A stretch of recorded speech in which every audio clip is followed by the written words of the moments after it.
다윗과 솔로몬의 시대는 왕정의 시대다라고 하는 말에 대해서, 이 문장에 대해서 어느 누구도 이의를 제기하는 역사학자들은 없습니다. 그렇다면 다윗과 솔로몬은 도대체 사울의 시대와 어떻게 달랐기 때문에 사울의 시대는 왕정이라고 부르기에는 뭔가 좀 부족하고, 그리고 다윗과 솔로몬의 시대를 우리가 왕정의 시대라고 이야기를 하는가, 그래 잠시 한번 생각해 보도록 하겠습니다. 첫 번째, 우리 다윗의 시대를 우리가 생각해 보자면요, 다윗의 시대, 자 사울의 시대와는 달리 이제 다윗과 이제 솔로몬의 시대에 뭔가 특징이 있을 것인데, 자 먼저 우리 군사라는 측면에 대해서 한번 이야기를 해보자고요. 사울은 제대로 된 상비군을 제대로 갖추지 못했다. 자, 사울이 상비군을 가지고 있었지만 아브넬이라고 하는 자기의 사촌을 중심으로 하여서 소수의 몇몇, 그리고 거기에 전쟁에 나가서 좀 잘한다 라고 하면 이렇게 데려오는 요런 구조의 모병 제도를 가지고 있었다라고 제가 말씀을 드렸었는데요. 바로 전에 말씀드렸죠. 자, 다윗의 시대는 어떻게 했느냐? 우리가 사무엘상 22장에 보면 다윗이 이제 사울에게서 이제 쫓겨가가지고 놉 땅을 거쳐서 이제 아둘람으로 가지 않습니까? 아둘람으로 갔을 때 거기에 다윗의 온 가족들, 다윗의 가족들 먼저 모이고요. 그 다음에 거기다 플러스 400명의 사람들이 이곳에 모여듭니다. 이 400명의 사람들은 어떤 사람들이었냐? 다윗의 가족뿐만 아니라 뭐 환난을 당한 사람, 빚진 사람, 또 마음이 원통한 사람, 이런 사람들이 모였다라고 했는데, 이것은요 가족 플러스 알파, 그러니까 가족이 아닌 다양한 지파의 사람들, 다양한 지파, 심지어는 외국인까지도 이곳으로 모여들어서 다윗과 함께 이제 사울을 피해서 광야를 떠도는 생활을 하기 시작합니다.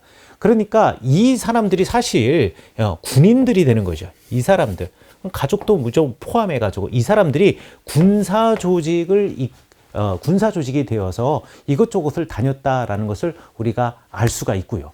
그 다음에 사무엘하 24장을 보면요, 3하 24장이 어떤 내용이냐면, 이거 아주 유명한 내용입니다. 이거 다윗이 인구조사하는 내용인데요.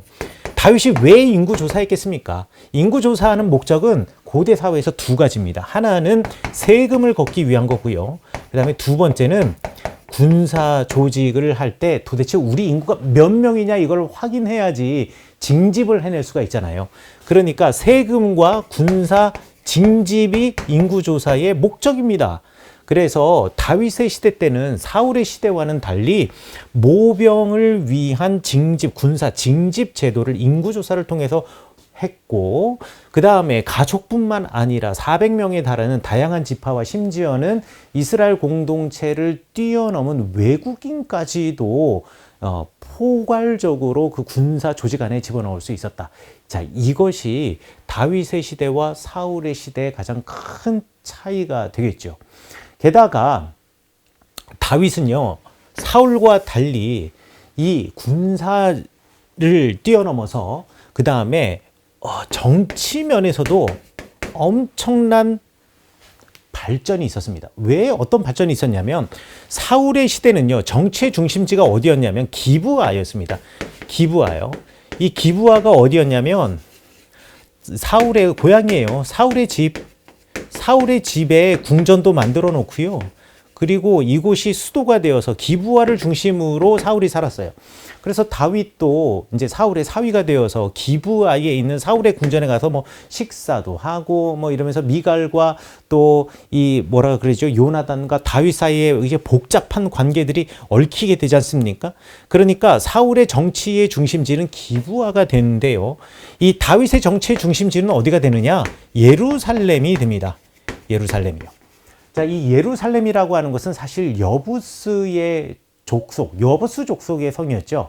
이 여부스 족속의 성을 갖다가 정복하고 그리고 난 다음에 이곳을 갖다가 수도로 삼는다라는 거예요.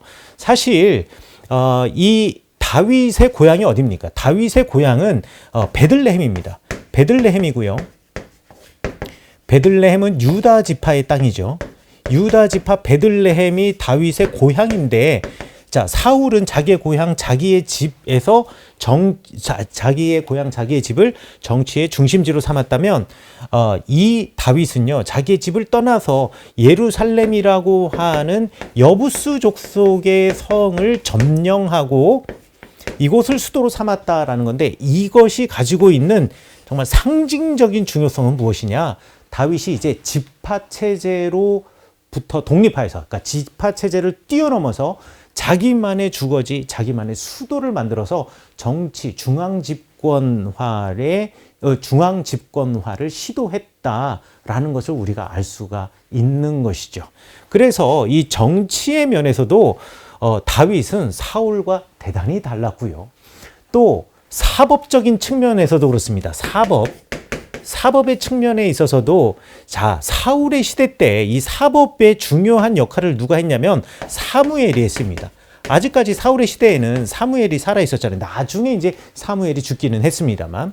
자, 그래서 사무엘이라고 하는 사람이 두 눈 뜨고 떠 있고, 이 사무엘이 이 이스라엘의 12지파를 돌아다니면서 징벌을 내리기도 하고 또 격려하기도 하고 했는데, 이 다윗의 시대에 가면은 이 사법제도의 수장이 누가 되느냐? 왕이 됩니다. 그러니까 다윗이 된다라는 거예요.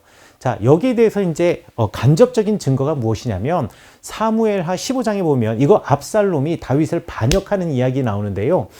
압살롬이 다윗을 반역할 때 어떻게 하느냐? 재판을 받기 위해서 이 이스라엘 북쪽 지파 사람들이 이렇게 오게 되면은요, 이 압살롬이 야, 우리가 같은 동족 아니냐 이러면서 다윗을 찾아가려고 하는 이 북쪽에 지파에 있는 사람들, 또 지파의 우두머리들 앞에 놓고 그들이 원하는 재판을 해줘가지고 결과를 내어줘서 흐뭇하게 그들을 돌아가게 하면서 자기가 이제 그 사람들로부터 신임을 얻으려고 합니다.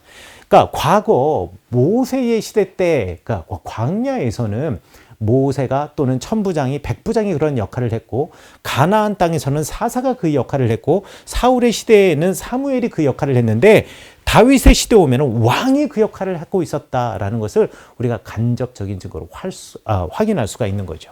이렇게 군사적으로나 정치적으로나 사법제도 이런 것들이 잘 발달되어 있었기 때문에, 그리고 이것을 기준으로 해가지고 세금, 경제제도까지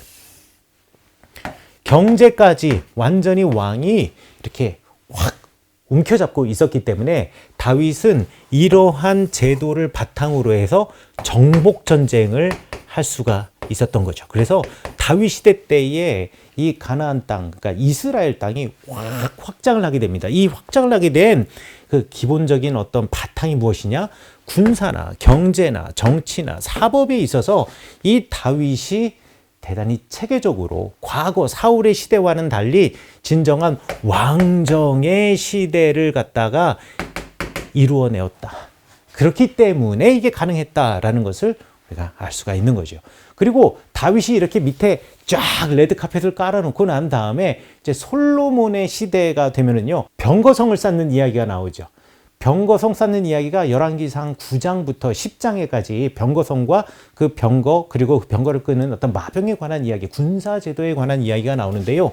이 군사제도에서 솔로몬 시대 때 이제 가장 대표적으로 병거성으로 이제 세 개를 우리가 이제 소개하고 있는데, 하솔과 게셀과 무깃도라는 곳에 병거성을 쌓았다라고 이야기를 합니다. 하솔과 게셀과 무깃도라고 하는 것은, 하솔이라고 하는 것은 북쪽, 갈릴리 북쪽이 되어 있고요. 그 다음에 무깃도는 이 북쪽의 갈릴리 지역과 남쪽 이 산지를 갖다가 경계하고 있는 이스라엘 골짜기의 가장 중요한 교통의 요지에 만들어진 도시가 되겠고요. 그 다음에 게셀은 이쪽 유대 산지에서 블레셋 평야 쪽으로 가는 낮은 구릉지대에 만들어져서 블레셋 쪽에 있는 사람들, 그리고 해안길을 따라서 왔다 갔다 거리는 외국의 군대 내지는 외국의 상인들을 관리할 목적으로 만들어진 병거성을 만들어 놓고 군사 제도를 확 이렇게 뭐라 그러죠? 공고하게 만들어 놓죠. 이때 우리 열왕기 상에 보면 솔로몬이 가지고 있었던 병거가 1,400승. 병거는 이제 전차 부대가 될 텐데 이 전체가 1,400승이고 그리고 마병이 12,000명이었다. 이건 뭐 어마어마하죠. 이렇게 솔로몬이 엄청난 군사 어떤 그 조직을 만들 수 있었던 것. 이것이 바로 다윗이 닦아놓은 왕정을 바탕으로 해서 이렇게 솔로몬이 군사 조직을 만들었다라는 것을 우리가 알 수가 있는 거고요. 자, 그 다음에 솔로몬의 어떤 사법제도에 관해서는 우리 솔로몬의 재판 이야기 알고 있지 않습니까? 솔로몬의 재판 이야기, 이제 아이에 관한 문제를 놓고 두 여인이 와가지고 우리 애다, 너의 애다 막 이렇게 이야기하는데, 물론 신앙적으로 설교를 이야기할 때는 뭐 여러 가지 메시지가 나올 수가 있겠지만 정치적으로 봤을 때는 이스라엘의 사법제도를 솔로몬의 시대 때 왕이 확실하게 이렇게 쥐어 잡고 있었구나라는 것을 우리가 확인할 수가 있는 것이죠. 그리고 솔로몬이 어마어마하게 많은 건축을 하지 않았습니까? 그래서 건축하면 여러분들 솔로몬 생각하는데 이 건축이 어디서 가능했겠습니까? 세금에서 돈이 있어야지 건축을 하지요. 그러니 수많은 이 돈을 어디서 축적할 수 있었던가? 세금을 통해서 충당할 수 있었기 때문에 건축했다. 그러니까 솔로몬의 시대 때 다윗이 깔아놓은 이 모든 뭐라 그러죠? 그 밑바탕, 인프라, 사회의 인프라를 바탕으로 솔로몬이 그 많은 건축이라든가 정복 전쟁이라든가 이래서 고대 무역로를 장악하는, 솔로몬 시대 때 가면은 저기 에시온 게벨이라 그래서 이스라엘 제일 남쪽에 홍해 바다 쪽에 있는 항구도 점령하고 이러거든요. 이 모든 것들이 군사, 경제, 정치 그리고 사법에 있어서 사울의 시대와는 다른 확고한 왕정 시대의 특징을 열왕기에서 보여주고 있기 때문에 우리가 사울의 시대에 비해서 이 다윗과 솔로몬의 시대는 확실히 왕정이라고 부를만 했다라는 것이죠. 자, 그렇기 때문에 사울과 그리고 다윗 왕조는 분명한 성격과 차이가 있었다라는 것을 여러분들 꼭 기억해 주시기 바라겠습니다. 자, 그러면 이러면 야, 진짜 다윗 대단해, 솔로몬 대단해 라고 여러분들 생각할 수 있는데 과연 정말 그럴까요? 모든 제도에는 명과 암이 있습니다. 자, 이 왕정이라고 하는 제도, 일단 기본적으로 성경에는 왕정에 대해서 긍정적인 이야기도 있고 부정적인 이야기도 있기 때문에 제가 이 왕정을 보고 긍정적이다, 부정적이다 라고 말하지는 않겠습니다만, 왕정이라고 하는 정치 제도 자체를 우리가 생각했을 때 왕정에는 분명히 명이 있고 암이 있는데, 지금 이 부분은 우리가 명이라고 이야기한다면 그러면 암이라고 하는 부분에 대해서도 우리가 한번 이야기를 해야겠죠. 그러면 암은 도대체 무엇이었을까요? 왕정의 암은 말이죠, 외국이나 가나안 도시 국가의 전문가들을 적극적으로 포용하고 그리고 이 사람들에게 의존을 해서 왕정 제도를 만들었다라는 게 왕정 제도의 암입니다.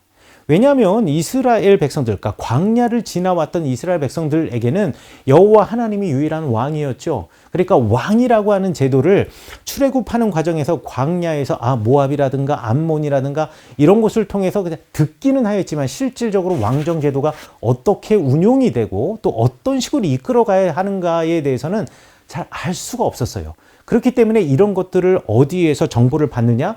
주변에 있는 나라나 민족들로부터 이제 그 정보도 받고 어떻게 왕정 체제를 이끌어 나갈 수 있는가 이런 것들을 배우고, 그리고 그들로부터 어떤 정보들을 자꾸 수집을 할 수밖에 없습니다. 그러다 보면 자연스럽게 그들에게 의존, 그들이 말하는 그 어떤 정치적인 커멘트, 이런 조언들에 대해서 의존할 수밖에 없는 거죠.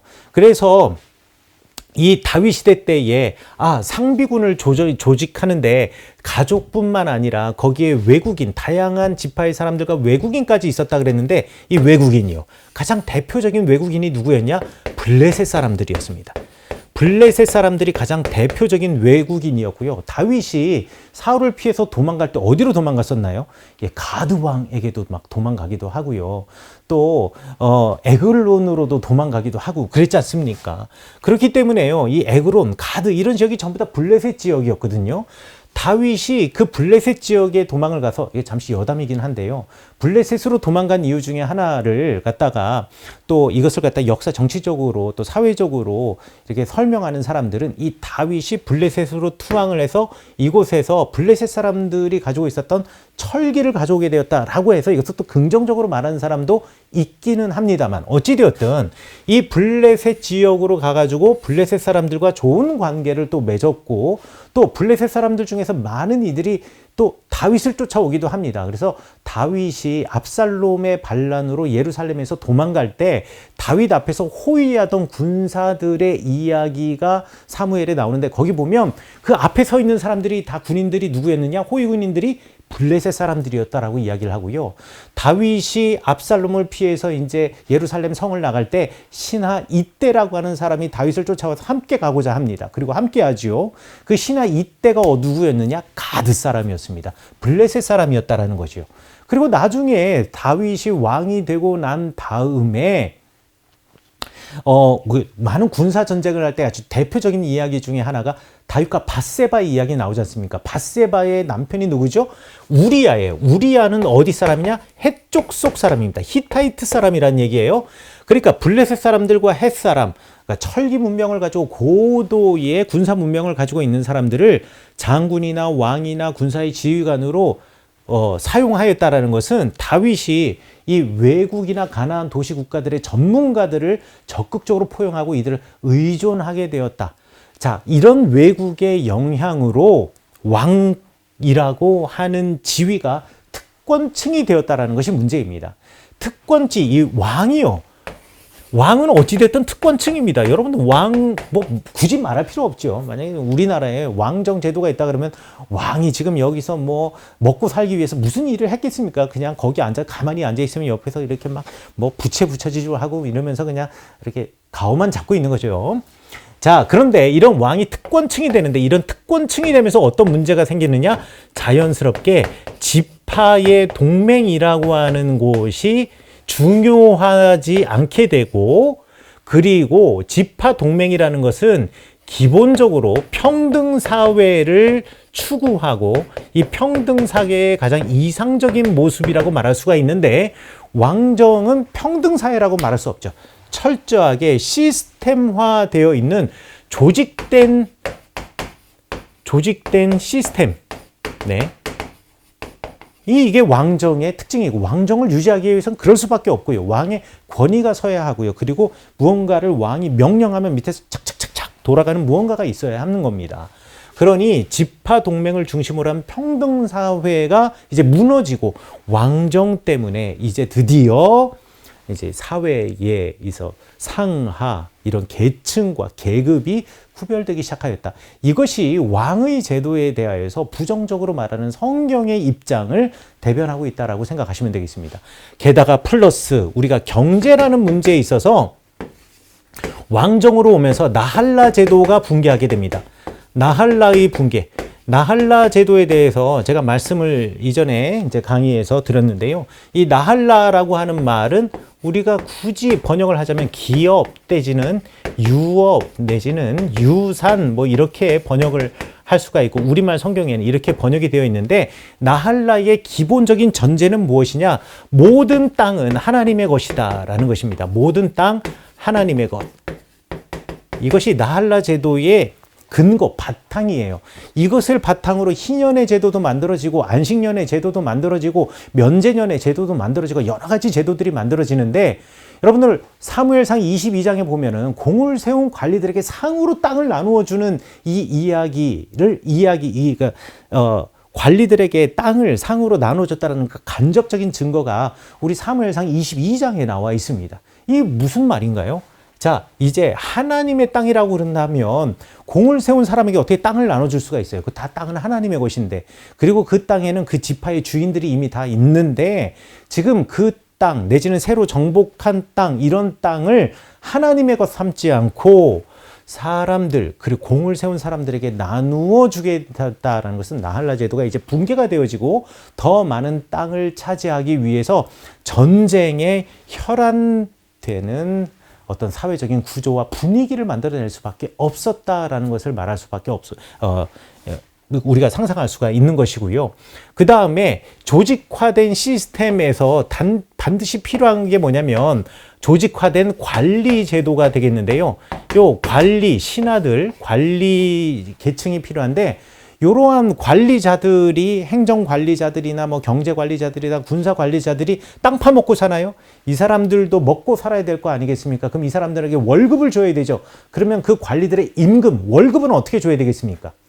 11조의 용례가 달라지기 시작합니다. 그동안에 11조라고 하는 것은요. 11조의 수여자는 누구냐면 사회적으로 어려운 사람들이나 내지는 제사와 예배에 열중하는 이 제사장과 레위인들이 받는 것이 11조였는데 플러스 왕정시대 때의 관리들의 월급으로 11조가 사용되기 시작하면서 이 11조가 이스라엘 백성들에게 무거운 짐이 되기 시작합니다. 무거운 짐이요.